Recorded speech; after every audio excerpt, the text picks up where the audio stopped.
Operation सिंदूर से तिलमिलाई Pakistani media पर गर्मागर्म बहस चल रही है कि इस समस्या का हल क्या है।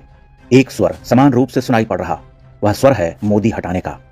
वहां के पत्रकार, विश्लेषक, टिप्पणीकार सभी कह रहे कि पाकिस्तान के राजनीतिज्ञों, सरकार और आवाम को यह प्रयास करना चाहिए कि मोदी भारत के प्रधानमंत्री पद से हट जाएं और वहां कांग्रेस की सरकार आ जाए। आप समझ सकते हैं कि वे ऐसा क्यों कह रहे हैं।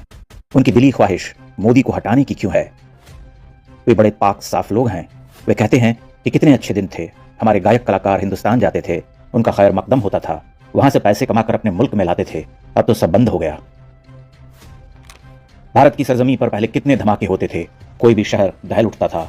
मुंबई पर इतना बड़ा आतंकी हमला हुआ, सैनिकों के सिर काटे जाते थे, लेकिन भारत ने कभी हमला नहीं किया। कितने अच्छे लोग थे, कैसी गंगा जमनी तहजीब थी, कैसा शरबत बहता था, लोग छक कर पीते थे। कहां गए वो सुहाने दिन, वो नशीली रातें। आप समझ सकते हैं कि उनका मूल उद्देश्य क्या है, उनके दिल में क्या है, वे क्या चाहते हैं। वे चाहते हैं कि भारत में एक मुखौटा प्रधानमंत्री हो जो किसी मैडम के पीछे पीछे चला करे। हम जब चाहें उनके शहरों में धमाके करें, सीमा पर हमले करें, और यह सब करते हुए उनके शहरों में गाएं बजाएं और कोई हम पर पलटवार न करे, क्योंकि हम तो मूलतः बादशाह सुल्तानों की औलादे हैं। हमने हिंदुस्तान पर 700 वर्ष राज किया है। पाकिस्तान का सैन्य अफसर खुलेआम कहता है कि युद्ध छिड़ा तो हम उनकी फिल्म स्टार को लौंडी बनाएंगे। उससे प्रश्न पूछने वाला कुटिल मुस्कान के साथ कहता है कि हाँ, माले गनीमत है।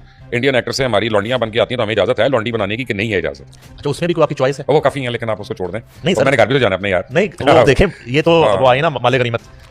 यह पाकिस्तान है, लेकिन यह केवल पाकिस्तान की बात नहीं है। सभी मोदी विरोधी शक्तियां इसी तरह से विचारती सोचती हैं।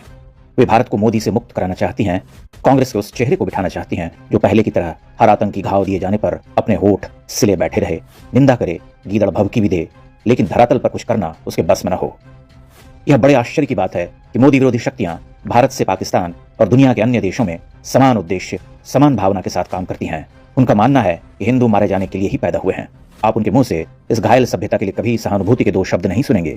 वे केवल आक्रमणकारियों के गुण गाते हैं। भारत की स्ट्राइक के बाद मोदी विरोधियों के मुंह बंद हो गए। इस बार उन्होंने सबूत नहीं मांगे, क्योंकि खुद पाकिस्तान खटाखट सबूत पेश करने लगा। लेकिन तब भी वे चुप नहीं बैठे। किसी ने कहा मासूम नागरिक को मार डाला, आतंकी तो मरे ही नहीं। किसी ने कहा कितने आतंकी मारे, गिनती बताओ। किसी ने कहा पटाखे चलाकर आ गए। लेकिन इस बार उनसे हो नहीं रहा, क्योंकि पाकिस्तान ही सबूत उगल रहा है और अपनी ख्वाहिशें भी बयां कर रहा कि मोदी को हटाओ, कांग्रेस लाओ। पाकिस्तान को भारत में कांग्रेस चाहिए, भारत के पाकिस्तान प्रेमियों को भी भारत में कांग्रेस चाहिए। दोनों के मकसद एक हैं, दोनों एक ही भाषा बोलते हैं। संदेश साफ है, आप मरिए, आप मार खाकर जीने को अभिशप्त हैं। भारत पर हमला करना उनका नैसर्गिक अधिकार है और चुपचाप उसे सहकर गंगा जमनी शरबत पीना हमारा धर्म। इसलिए मोदी हटाओ, क्योंकि मोदी निरीह हिंदुओं का रक्तपात बहाने वालों को कठोरता से दंडित करता है।